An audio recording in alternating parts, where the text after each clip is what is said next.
وہ انہیں اپنے آپ کا حصہ لگی، جبکہ آنا اپنے احساسات سمجھنے سے قاصر تھی۔ اسے ان کے گلے لگ کر سکون ملا تھا، لیکن وہ ان سے نفرت کی دعوے دار تھی۔ وہ دھیرے سے ان سے الگ ہوئی۔ زریان سب سے ملا۔ ماما تو اپنے بچوں کے ساتھ اتنی خوش تھیں کہ وہ بتا نہیں پا رہی تھیں، اور ساتھ ساتھ انہیں روحان پر بھی غصہ تھا جو اچانک چلا گیا تھا۔ آنا بھی سب سے ملی، اور ویسے بھی اسے رائمہ بیگم نے سمجھایا تھا کہ وہ اس گھر کی بہو ہے تو یہ بات یاد رکھے، اور زریان کی فیملی کو عزت دینا اس پر فرض ہے۔ وہ مرزا خاندان کو اپنے باپ کا گھر سمجھ کر نہ جائے بلکہ اپنا سسرال سمجھ کر جائے۔ وہ سب اندر بیٹھ گئے تھے۔ یہ ایک نیو طرز کی بنی بہت بڑی حویلی تھی جو بہت خوبصورت تھی۔ اس کے دل میں ہوک سی اٹھی تھی۔ مرد حضرات اور سارا بیگم پہلے ہی کھانا کھا کر اپنے روم میں جا چکے تھے۔ گھر کی خواتین اور نیہا ہی جاگ رہی تھیں، کیونکہ اس نے بھی زریان کے آنے کا سنا تھا، اس لیے وہ تیار ہونے چلی گئی تھی۔ تیار ہو کر وہ لیٹی تو کب نیند آ گئی اسے پتہ نہیں چلا، اور ان کے آنے کی خبر ہی نہیں ہوئی۔ آنا بہت نروس تھی۔ وہ سب اسے بہت پیار سے ٹریٹ کر رہے تھے، لیکن پہلی بار اتنے لوگوں کے ساتھ بیٹھتے اسے جھجک ہو رہی تھی۔ فائزہ بیگم کھانا لگانے جا چکی تھی۔ عزا بھی ان کی ہیلپ کروا رہی تھی۔ حالے اور زریان بی جان کے ساتھ باتوں میں مصروف تھے۔ وہ صوفے کے ایک کونے پر نظریں جھکائے بیٹھی تھی۔ بھیا، اس نے بہت آہستہ آواز میں زریان کو پکارا تھا۔ وہ الگ بات تھی کہ اس کی آواز سب نے سنی تھی۔ ہاں؟ زریان اس کی طرف متوجہ ہوا۔ آپ کو اتنی پیاری بھابھی کہاں سے ملی؟ اس نے بہت رازداری سے پوچھا۔ اس کی بات پر دادی مسکرا دی۔ آپ کی بھابھی جب سے پیدا ہوئی ہیں اسی دل میں تھیں، مجھے ڈھونڈنے کی ضرورت ہی نہیں پڑی۔ زریان نے آنا کو نظروں کے حصار میں رکھ کر جواب دیا، جبکہ سب کے سامنے ایسے اظہار پر آنا کے گال سرخ پڑ گئے۔ بی جان بہت خوش تھی۔ جو بھی تھا ان کا پوتا خوش تھا بہت۔ فائزہ بیگم نے کھانے کے لیے آواز دی تو سب اٹھ کر ڈائننگ ٹیبل پر پہنچ گئے۔ سب نے مل کر کھانا کھایا۔ ہر کوئی نہ کوئی چیز اٹھا کر بار بار اس کی پلیٹ میں رکھ دیتا۔ وہ کچھ بھی سوچ نہیں پا رہی تھی۔ عزا، بی جان نے عزا کو پکارا۔ جی بی جان، بیٹا بھابھی کو اپنے کمرے میں لے جانا۔ جب تک شادی کا فنکشن نہیں ہو جاتا وہ آپ کے کمرے میں رہیں گی۔ لیکن بی جان، زریان نے اعتراض کرنے کی کوشش کی، لیکن بی جان کی ایک نظر سے ہی چپ ہو گیا، جبکہ آنا اندر سے پرسکون ہو گئی تھی۔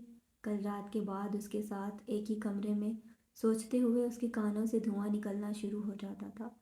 جاؤ بیٹا، عزا کے ساتھ جاؤ۔ بی جان نے آنا کو اشارہ کیا تو حالے بھی جلدی سے ان کے پیچھے بھاگ گئی۔ زریان نے شکایتی نظروں سے بی جان کی طرف دیکھا، لیکن وہ اگنور کرتی اپنے کمرے کی طرف بڑھ گئی۔ ابھی تو اس کی بیوی راضی ہوئی تھی، لیکن اس کی دادی ہی دشمن کا رول پلے کر رہی تھی۔ صبح سب معمول کے مطابق اٹھ گئے تھے، لیکن رات دیر سے سونے کی وجہ سے لڑکیوں کی نیند ابھی تک پوری نہیں ہوئی تھی، اس لیے وہ تینوں ایک ہی بیڈ پر گھوڑے گدھے پیچ سو رہی تھیں۔ دادی جان، بی جان اور عالم صاحب سب لاؤنج میں بیٹھے باتیں کر رہے تھے۔ سارا بیگم اور عاشر بھی ان کے ساتھ ہی بیٹھے تھے۔ زریان نقصک سا تیار کالے شلوار قمیض پہنے، کندھوں پر کالی ہی شال لیے، شاہانہ انداز میں سیڑھیاں اترتے لاؤنج میں سب کے پاس چلا آیا تھا، اور بلند آواز میں سب کو سلام کیا اور دادا جان کے پاس صوفے پر بیٹھ گیا، جبکہ اس کے بیٹھتے ہی عالم صاحب وہاں سے اٹھ کر چلے گئے تھے، جو سب نے محسوس کیا تھا، لیکن کسی نے کچھ نہیں کہا۔ زریان عاشر اور سارا بیگم سے بہت خوش دلی سے ملا تھا۔ وہ تو اپنے بھتیجے کے صدقے واری جا رہی تھیں۔ ہاں تو برخوردار، کیا سوچا پھر آپ نے؟ دادا جان نے اسپاٹ انداز میں پوچھا۔ کس بارے میں دادا جان؟ وہ جیسے انجان بنا۔ شادی کے بارے میں۔ انہوں نے شادی پر زور دیا۔ جیسا آپ چاہیں، اس نے فرما برداری کا ثبوت دیا۔ دادا جان تو اس کے ڈرامے پر اسے گھور کر رہ گئے، لیکن مجبور تھے، انہیں اپنی اولاد سے زیادہ اولاد کی اولادوں سے محبت تھی۔ بابا جان، اگر زریان کے لیے رشتہ ڈھونڈ رہے ہیں تو میں، اس سے پہلے کہ سارا بیگم بات مکمل کرتی، دادا جان بول اٹھے۔ آپ کا بھتیجا اپنے لیے لڑکی خود پسند کر چکا ہے اور اس سے نکاح بھی کر چکا ہے، دادا جان نے چبا چبا کر کہا۔ ان کی بات پر سارا بیگم کے ساتھ ساتھ تیار ہو کر سیڑھیاں اترتی نیہا کے قدم رک گئے۔ غصہ اس کی آنکھوں میں نظر آنے لگا، جس سے شادی کے لیے وہ اتنے دن سے ڈرامے کر رہی تھی، وہ کسی اور سے ہی نکاح کر چکا تھا۔ اسے اپنی ماں پر بے انتہا غصہ آیا، جس نے یہاں آنے میں اتنا وقت لگایا تھا، کہ وہ دونوں ہی بھائی کسی اور سے نکاح کر چکے تھے۔ وہ الٹے قدموں اپنے کمرے کی طرف مڑ گئی، جو عاشر نے بخوبی نوٹ کیا تھا۔ اسے زریان پہ بہت غصہ تھا، لیکن یہ غصہ دکھانے کا ٹائم نہیں تھا تو خاموشی سے بیٹھا رہا۔ سارا بیگم وہاں سے اٹھ کر چلی گئیں۔ اب جب تم نکاح کر ہی چکے ہو تو شادی تمہیں طریقے سے کرنی پڑے گی۔ میں تمہاری شادی میں پورے گاؤں کو بلانا چاہتا ہوں، اور میں چاہتا ہوں حالے کی رخصتی بھی تمہاری شادی کے ساتھ کر دی جائے۔ اس لیے روحان کو بولو کہ اپنا کام وام سب چھوڑ کر شرافت سے واپس آ جائے۔ انہوں نے اپنا فیصلہ سنایا، جو زریان کو بھی پسند آیا۔ عاشر کا فون بجا تو وہ معذرت کرتا اٹھ کر چلا گیا۔ عاشر، عزا کے لیے تمہیں کیسا لگتا ہے؟ دادا جان نے زریان سے پوچھا تو اس نے حیران کن نظروں سے ان کی طرف دیکھا۔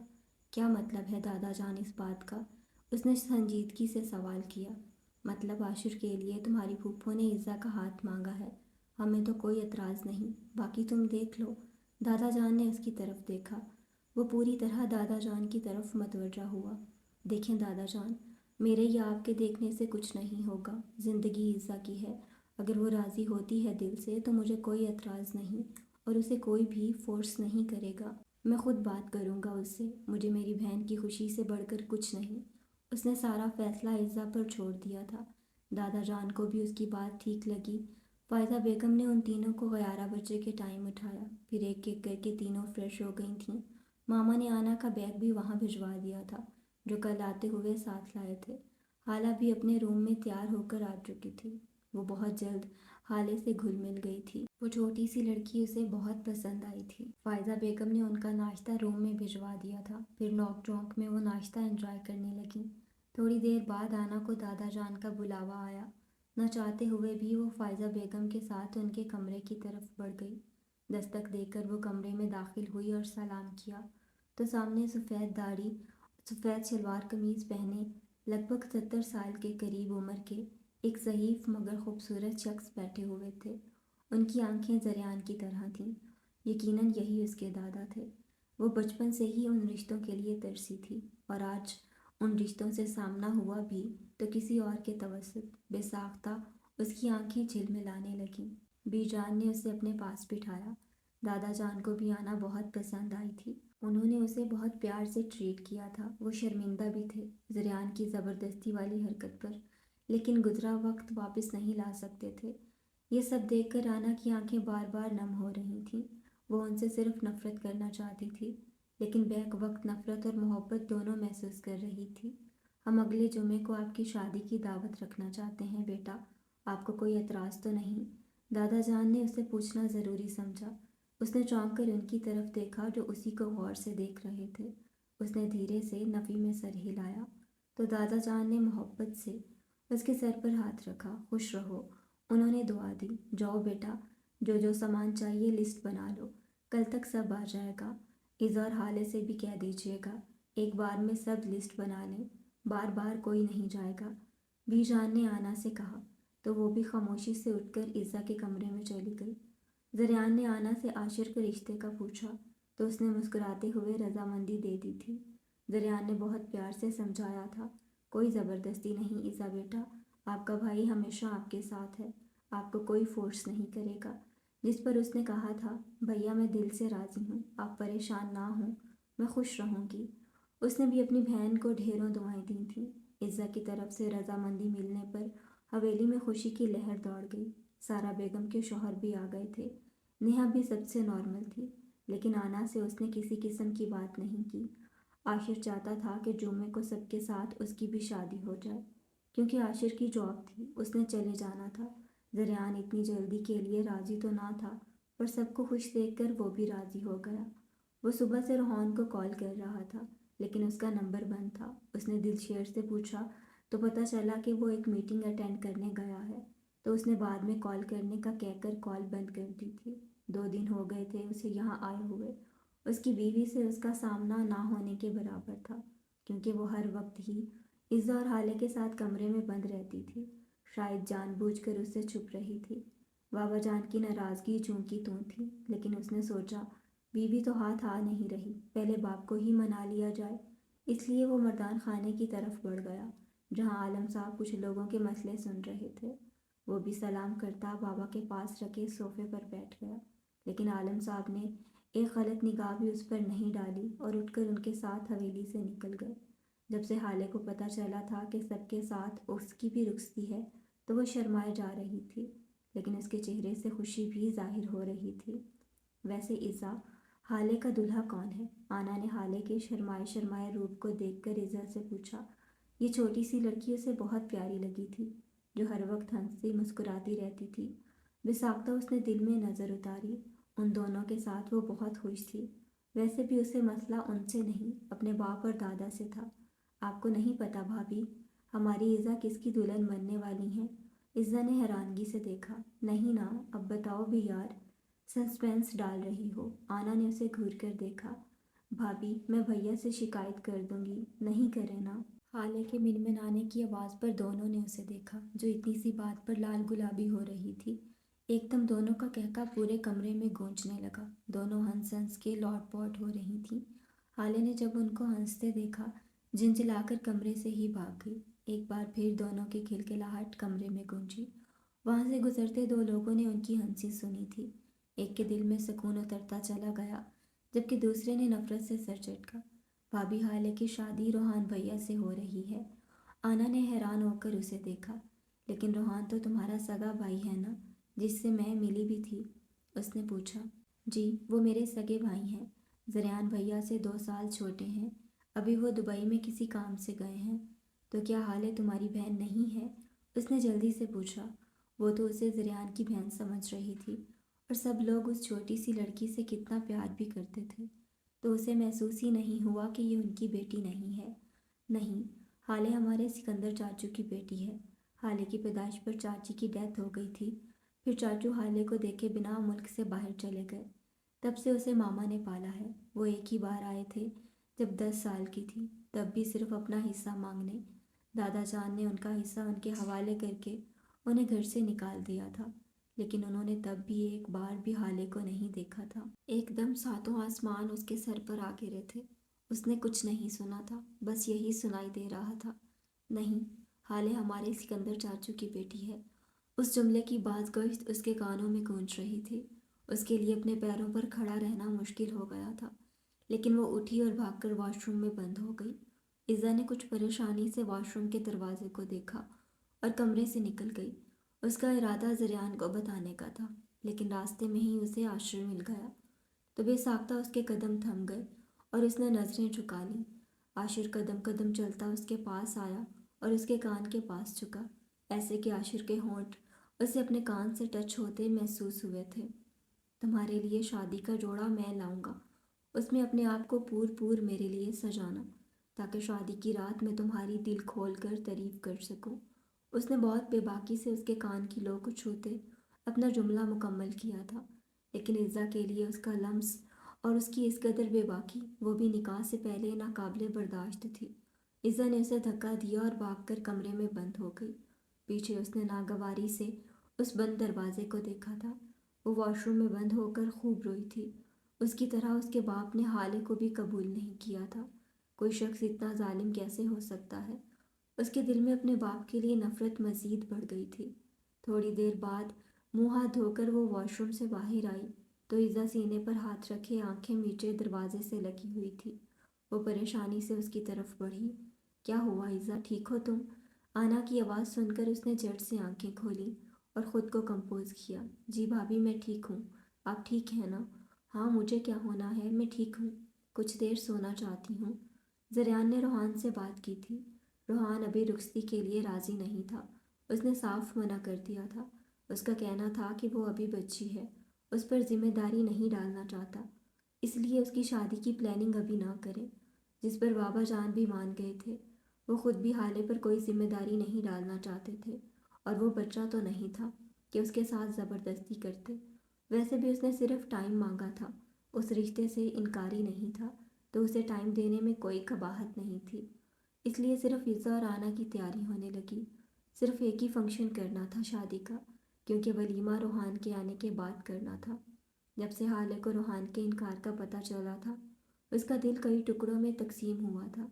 وہ پہلی بار روحان کی وجہ سے روئی بھی تھی۔